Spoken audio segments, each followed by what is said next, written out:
Hey guys, welcome back to Seriously Fast Media. I'm Tom Ludermoser, and today we've got some huge news in NASCAR. So every year NASCAR does rules changes. Sometimes they're subtle, sometimes not so much. And, well, in 2023, we've got two sheets here of rules changes going in, and this counts for Xfinity Series, the Truck Series, as well as the Cup Series. So sit back and relax, because you guys are going to love some of these. Hey, hell, some of you guys might hate some of these.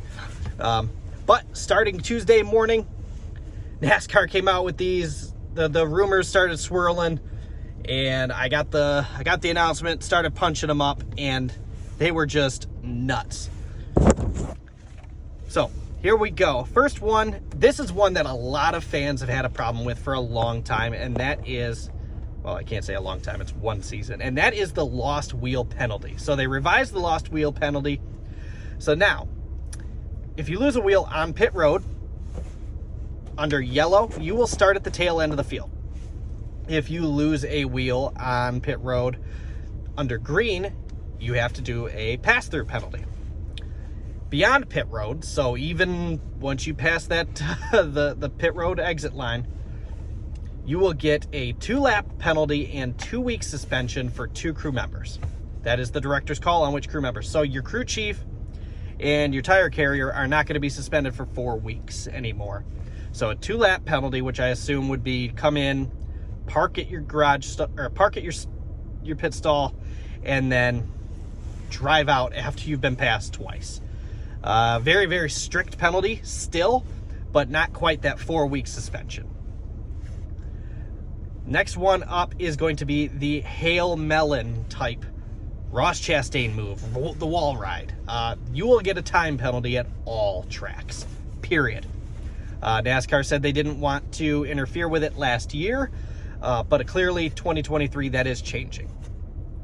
Here's the big one. This is a huge one that everybody's sharing all across all the different social medias, and that is stage breaks at road courses.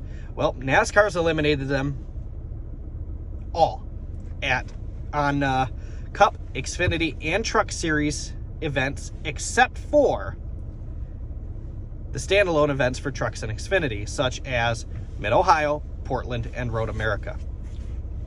Each team will still get the points awarded at the end of the stage. You'll still get your playoff point. Your drivers still get the playoff point, but you will not get the caution afterwards. Some of these tracks, it adds too much time to what is already, it could potentially be an already boring event, and it brings that strategy back into road course racing that we haven't seen in a few years now. So I really like that idea. I know a lot of you fans do too. Now, does this necessarily mean that NASCAR is going to do that on all tracks anytime soon? No, but does it mean they won't? I guess we'll find out. The damaged vehicle policy, 2022 was 6 minutes during the playoffs. They increased that 6-minute policy up to 10. But 2023 damaged vehicle policy will be 7 minutes long. Teams can fix and replace the tow link on the cars on pit road, but they do have to go behind the wall to fix control arms. They cannot fix those on pit road. So the qualification to be eligible for the playoffs has pretty much always been the top 30 in points in Cup and top 20 in Truck and Xfinity. Those 3 points qualifications for playoff eligibility are gone. NASCAR has eliminated those, so now any driver, as long as you attempt every single race during the season, if, say, for example, the Daytona 500, one of the open cars, Jimmy Johnson goes out and wins the Daytona 500, based on what I'm seeing here, I haven't seen all the fine print details, but based on what I'm seeing here, if Jimmy Johnson was to go win the Daytona 500, he could qualify for the playoffs. So obviously waivers are still going to be applicable when necessary, and that's going to be that one. That's a pretty big one. That's a big change. I don't know if I'm a big fan of that, but I think it could make some make for some interesting races. So the addition of oval rain tires on short tracks for some damp conditions. So that's a pretty big new rule change for more than likely all the series.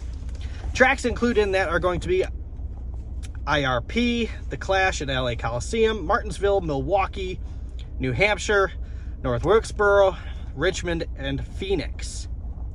Cars will be required to have the rear rain light as well as the wiper motor.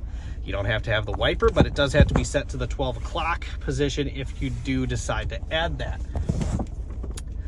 Another new rule is the new pit box interference penalty. So NASCAR is going to be adding a little orange box a few feet away from each pit box separation line.